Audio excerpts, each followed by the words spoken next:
Cliché से बना है क्लेश। क्लिश धातु से बना है क्लेश। क्लेश यानी स्ट्रेस।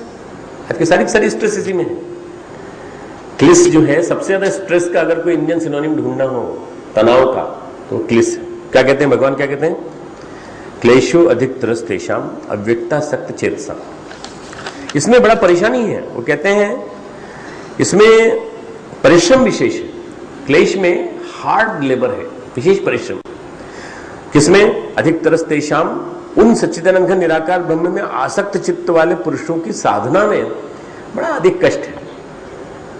निराकार की साधना कर रहे हैं, कष्ट है, क्योंकि देहाभिमानियों के द्वारा वो गति दुख पूर्वक प्राप्त की जाती है। देह का अभिमान भी है और तुम प्राप्त भी करना चाहते हो।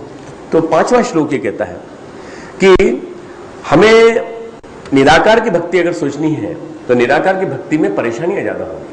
सबसे सरल मार्ग क्या है? भक्ति मार्ग। भक्ति मार्ग में कौन सा मार्ग? सगुण भक्ति का मार्ग। भगवान ने कह रहे हैं वेदांत में एक बात आती है ध्यानाध्यास। ध्यानाभ्यास नहीं, ध्यानाध्यास। हमारे अनुभव जितने भी हैं उस ध्यानाध्यास की स्थिति में चले जाए तो भूख प्यास सर्दी गर्मी से हम परे चले जाए। हमारे अनुभव किससे जुड़े हुए हैं? भूख प्यास सर्दी गर्मी। तो भगवान क्या कहते हैं? शीतोष्ण सुख दुखेशु। ठंडक और गर्मी को ऐसे मानो जैसे सुख और दुख आते हैं, या सुख और दुख को ऐसे मानो जैसे ठंडक गर्मी आती है। भाई ठंड के दिन आ गए तो तुम लोग परेशान तो नहीं हो गई? आएंगे ही। ऐसे दुख के दिन आ जाए तो परेशान तो नहीं होंगे? आएंगे ही। सुख के दिन आ जाए तो परेशान तो नहीं हो, बहुत ज्यादा उन्मत्त तो नहीं हो जाओगे? हर्षोन्मत्त तो नहीं हो जाओगे? नहीं होंगे।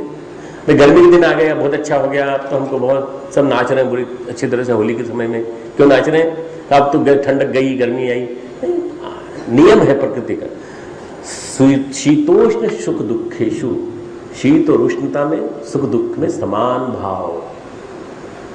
चाहे ठंडक हो चाहे गर्मी हो, चाहे दुख हो चाहे सुख हो, एक जैसा रहे। पर हमारे अनुभव क्या किससे जुड़े हैं? भूख प्यास सर्दी गर्मी देह से लेके जुड़े। ये सब देह से जुड़ा हुआ है। सर्दी देह को लगती है, आत्मा को नहीं लगती। गर्मी शरीर को लगती है, आत्मा को नहीं लगती। भूख आत्मा को नहीं लगती।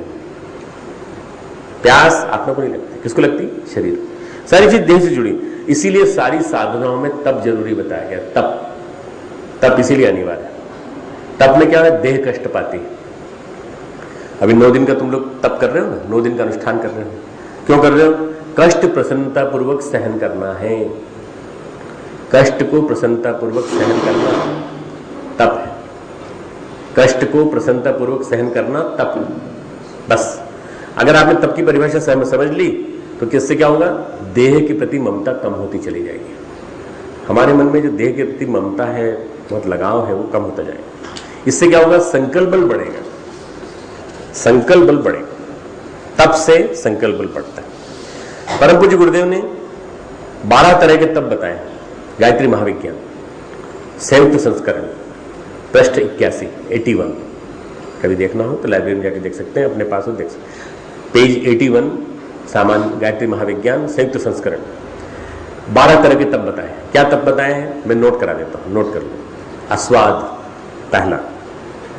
दूसरा तितिक्षा, कठोरता पूर्वक ठंडक गर्मी का अभ्यास सीखने को तितिक्षा कहते हैं। तीसरा कर्षण, कर्षण तप, कर्षण।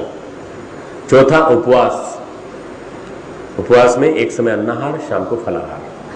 उपवास में एक चीज खाने की, एक चीज लगाने की। रोटी खाने के लिए, सब्जी लगाने के लिए। एक खा लेंगे, 2 खा लें, 4 खा लें, 5 खा लें। अरे तुम अगर 6 खाते थे तो नवरात्रि के समय 1 खा लो या 2 खा लो, भूखे रहो। क्यों? तुमने खाई तो जरूर, परंतु कम खाने से क्या होगा? तुमको अपने आप पे कंट्रोल आ जाएगा। उपवास इसको कहते हैं। और मैंने कल उपवास बताया था ना, क्यों जरूरी है उपवास? क्यों जरूरी है? पेट को गैप देने के लिए, अवकाश देने के लिए, छुट्टी देने के लिए। 5वां है गव्यकल्प, गौ की सेवा, गौ माता की सेवा। गौ माता के पास जाकर के उनके साथ, तुम लोगों में से कुछ लोगों को, कुछ आध्यात्मिक मंडलों को कुछ काम ऐसा करना चाहिए। सब महीने में एक बार ही सही गौशाला जाके तो देखो क्या है।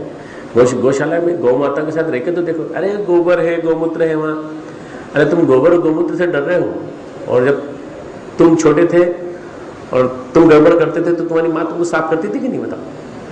और तुम्हारी माँ को तो कभी तुमसे घृणा नहीं हुई कि कैसे है, सब गंदा कर देते हैं बच्चे। जब उससे नहीं हुई तो गौ माता से क्यों घबराना है? माँ है तुम्हारी, माँ को समझने की कोशिश करो। गौ विकल्प का मतलब होता है, ये भी एक प्रकार का तप है, गौ के पास जाके गौ की सेवा करें। छठा है प्रदातव्य, प्रदातव्य तप। प्रदातव्य ने लोक सेवा, समाज जो समाज को से लिया है वो प्रदान कर दो, दे दो, बांट दो। सातवां है निष्कासन तप, निष्कासन, जो मन में ग्रंथियां बैठी हो निकाल बाहर करो। मन में कोई गिल्ट कॉम्प्लेक्स है, निकाल के बाहर कर दो उसको। किसी प्रकार की मन में कोई बात हो मत रखो अपने मन में, लिख के जो तुम्हारा विश्वस्त है उसको लिख के दे दो, वो लिखने पढ़ने के बाद फाड़ देगा, किसी को नहीं बताएगा। ऐसा कोई विश्वस्त व्यक्ति हो उसके पास जाकर निष्कासन कर। आठवां है साधना तप। जैसे 24,000 का, 24 लाख का, 40 लाख का अनुष्ठान करते हैं ना, ये साधना तप। कल मैंने जब बोला ना माला की बात बताई तो किसी के मन में यह आया कि माला करना बेकार है, फिर तो एक ही माला करनी चाहिए नवरात्र में। अरे भाई माला करना सही है, पर मन लगा के माला करो। अभी जो माला करते हो उस माला में तुम्हारे साधना नहीं है, ध्यान नहीं है। अभी क्या है?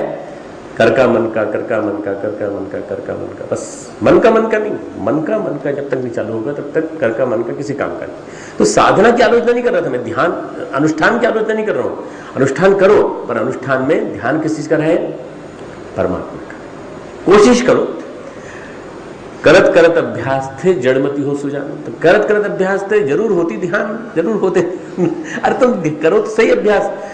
बहुत सारे ध्यानी ऐसे हुए जिनको ध्यान लगाने के लिए 3-3, 4-4, 5-5 साल लग गए, तब जाके ध्यान लगा। तुम तो अभी बहुत छोटे हो, थोड़ा कोशिश करो, जरूर ध्यान लग जाएगा। छठा हो गया, सातवां हो गया, आठवां हो गया साधना तप। नवा है ब्रह्मचर्य। ब्रह्मचर्य का मतलब है मन से भी किसी भी ऐसे प्रकार का चिंतन न करना, मानसिक काम से मन भी न करना, ब्रह्मचर्य। और भगवान कृष्ण ने गीता में बड़ी अच्छी व्याख्या की, ब्रह्मचर्यम चरंती। मतलब जो ब्रह्म में विचरण करते हैं उनको फिर किसी और तरह का आनंद अच्छा नहीं लगता। ब्रह्म में विचरण करना, ब्रह्मचर्य की परिभाषा है ब्रह्म में विचरण करना। 10वां तप है चांद्रायण तप। चांद्रायण तप में पूर्णिमा से चालू करते हैं, अपने आहार का 16वां हिस्सा निकाल देते हैं। जैसे आप 16 छटाक आटा लेते थे तो एक छटाक निकाल दीजिए, ऐसे एक एक। हमारे यहाँ हम लोगों ने चांद्रायण चालू कराया, हम लोगों ने चांद्रायण तप किया। तो हमारे यहाँ एक शरीफा सिंह जी थे, बड़ा अच्छा नाम था, शरीफा है ना, सीताफल है, शरीफा सिंह जी थे। और हम लोगों के साथ उन्होंने अनुष्ठान चालू किया था। हम लोगों ने 4 रोटी से चालू किया, 5 रोटी से चालू किया। जितना हम खाते थे उस जमाने में, यंग थे, 4-5 खाते थे, अब 1-2 खाते बस। तो वो अनुष्ठान उन्होंने जो चालू किया 22 रोटी से चालू किया। मैंने कहा शरीफा सिंह जी 22 रोटी? बोले वो एक एक कम होती जाएगी ना, तो 1-1.5 कम होती जाएगी। तो अमावस्या पे कम से कम मेरे हाथ में 1 तो रहेगी, 1.5 तो रहेगी कम से कम। तो एक हिस्सा कम करते चले जाना अमावस्या तक, उसके बाद एक हिस्सा बढ़ाते चले जाना। ये चांद्रायण तप है। चांद्रायण तप समस्त पापों के परिमार्जन के लिए किया जाने वाला तप। इसी का अर्ध चंद्रायण कहलाता है, अमावस्या से पूर्णिमा तक, ये अर्ध चंद्रायण कहलाता है। 11वां तप है मौन तप। मौन वाला नहीं जो मैंने कल बताया था, असली मौन, जिसमें वास्तव मौन रहा जाए, वो नहीं। ये चिट्ठी। और एक स्वामी जी आते थे हमारे पास, मैंने 6 महीने का मेरा मौन है। मैंने 6 महीने का मौन है, अब 6 महीने में कहीं नहीं जा रहा, लेक्चर नहीं दूंगा, कुछ नहीं दूंगा। तो स्वामी जी आप बहुत महान है। तो चिट्ठियां तो ढेर सारी लिए हुए थे, वो लिख के देते जाए। हमारे पास बैठे बैठे करीब उन्होंने 25 चिट्ठियां लिख दी, और चिट्ठी लिख के मेरे को देते जाए। अब रिफ्लेक्सली क्या हुआ, मैंने भी चिट्ठी लिखना चालू की। मुझे याद आया कि भाई मुझे चिट्ठी लिखने क्या जरूरत है, मैं तो बोल सकता हूँ। फिर मैंने बोल के सुनाया उनको, तो उन्होंने कहा फिर उन्होंने लिख के दिया। फिर मैंने कुछ और बात कह दी, तीसरी बात वो करीब 1.25 घंटे में उन्होंने न जाने कितनी चिट्ठियां लिख दी। इतनी 1.25 घंटे में अगर आदमी लेखन करे तो एक अच्छे से लेख तैयार हो जाए। क्या फायदा इस चक्कर में? अरे प्रेम से बोलो, कम बोलो, जितना बोलो शुभ बोलो, दूसरों की निंदा मत करो। और 12वां तप है अर्जन तप। विद्या का अर्जन, कला का अर्जन, किसी चीज को। तुम लोग क्या कर रहे हो? तुम भी तप कर रहे हो। तुम लोग कुछ नई चीज अर्जित कर रहे हो, तुम कुछ सीख रहे हो। यहाँ पे जो कुछ नया सीखता है, विद्या का अर्जन, कला का अर्जन, प्रतिभा का अर्जन, वो तप है, एक प्रकार का तप है। तो 12 प्रकार के तप हुए। ये 12 प्रकार के तप याद रखना। ये सबको नहीं करना है, कोई एक तप करना है, कोई एक तप नियमित रूप से अपने जीवन का अंग बन जाए। हमारी ममता और आसक्ति संसार को लेकर है, सारी हमारी ममता, सारी आसक्ति संसार को लेकर है। उनका सुख दुख, हमारा सुख दुख। यदि संसार सुखी तो हम सुखी, संसार दुखी तो हम दुखी। एक और आसक्ति हमें मौत से आसक्ति है, हमें मौत से डर लगता है, मौत से डर लगता है। पर गुरुदेव ने लिखा है आओ मरण पर्व मनाएं। गुरुदेव के लिखे हुए लेख है, आओ मृत्यु त्योहार मनाएं। मृत्यु त्योहार है, मृत्यु पर्व है, उसको इस रूप में मानना चाहिए। कभी भी आ जाएगी, क्या फर्क पड़ता है। देह की अनुभूतियां सुख दुख की होती हैं और मन की अनुभूतियां ममत्व की होती हैं। देह की अनुभूतियां क्या है? सुख और दुख की। हमें शरीर का सुख मिल जाए, हमें खाने पीने को मिल जाए, हमें कष्ट न हो, दवाई समय पे मिल जाए, दवा तुरंत मिल जाए। और मन का दुख क्या है? हमें हमारे बच्चों को प्यार करने को मिल जाए, हमारी माँ, हमारे पिता। एक बच्चे ने प्रश्न लिखा है आज कि हम अपनी मम्मी के प्रति आसक्ति रखेंगे तो किसके प्रति रखेंगे? हम पापा के प्रति आसक्ति रखेंगे, क्या रखेंगे? तो गीता गलत है कि हम सही हैं? कौन सही है कौन गलत है? अरे कोई सही नहीं है, कोई गलत नहीं। तुम आसक्ति का मतलब नहीं समझे अभी तक। आसक्ति का मतलब तो समझ में आ जाएगा। तो आसक्ति उसको कहते हैं जिसमें आदमी चिपक जाता है और कहता है इसके बिना मेरा काम ही नहीं चलेगा। रात दिन एक ही चिंतन, एक ही चिंतन, एक ही चिंतन, एक ही चिंतन करोगे तो अगले जन्म में फिर ऐसी ही गति होगी। तो एक थे ना वो लाला जी के 4 बेटे थे। लाला जी मृत्युशैया पे लेटे थे। मृत्युशैया पे लेटे लेटे उनको भगवान का चिंतन करिए, पिताजी भगवान का चिंतन करिए, आपका अंतिम